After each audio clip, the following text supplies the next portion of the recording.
राहुरी येथील विश्वमनी ग्रामीण मल्टीपर्पज निधी लिमिटेड या कंपनीने फसवणूक प्रकरणी गुन्हा दाखल करा अशी मागणी संचेती कुटुंबियांनी पोलीस अधीक्षक यांना निवेदनाद्वारे केली आहे।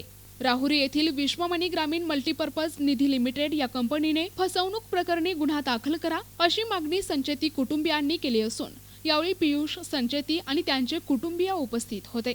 निवेदनात म्हटले आहे की विश्वमनी ग्रामीण मल्टीपर्पज निधी लिमिटेड या कंपनीच्या राहुरी शाखेत 1 लाख रुपयाच्या मुदत ठेवी केल्या होत्या। त्याची मुदत दिनांक 20 सप्टेंबर रोजी संपली आहे। या मुदत ठेव पावत्यांची रक्कम संस्थेकडे वारंवार मागणी करून देखील मिळत नाही। माझी घरगुती अडचण असल्यामुळे मला पैशांची अडचण आहे। या संस्थेचे चेअरमन, मॅनेजर आणि संचालक माझी ठेवीची रक्कम देण्यास टाळाटाळ करत आहेत।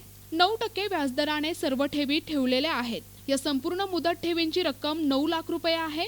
माझे वडील आजारी असल्यामुळे वैद्यकीय कारणांसाठी पैशाची गरज आहे। मी आज कंपनीच्या कार्यालयात गेलो असता मला कंपनीचे चेअरमन गणेश गोपाळे यांनी रक्कम मिळणार नाही तसेच अनेक उडवाउडवीची उत्तरे दिली। मला पैशाची अत्यंत गरज असताना माझे पैसे मिळत नाहीत। कंपनीचे चेअरमन गणेश रमेश गोपाळे, संचालक शंतनू रमेश गोपाळे, संचालक आदिनाथ विकास दाणे यांच्यावर राहुरी पोलीस ठाणे या ठिकाणी त्वरित गुन्हे दाखल करावेत। या संस्थेच्या आणि इतर ठेवीदारांच्या ठेवी मिळत नाहीत अशी माहिती आहे।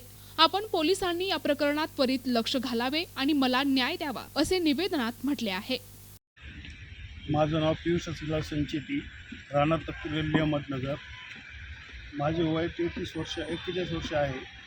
मी विश्वमनी ग्रामीण निधी लिमिटेड राहुरी या संस्थेत माझ्या 9 लाखाच्या ठेवी 20/7/2024 रोजी ठेवल्या होत्या 2 महिन्यासाठी। 20/9/2024ला मुदत संपल्यानंतर मी पैसे मागण्यासाठी गेलो असता चेअरमन तथा संचालक मंडळ व मॅनेजर यांनी मला वारंवार उडवाउडवीची उत्तरे दिली।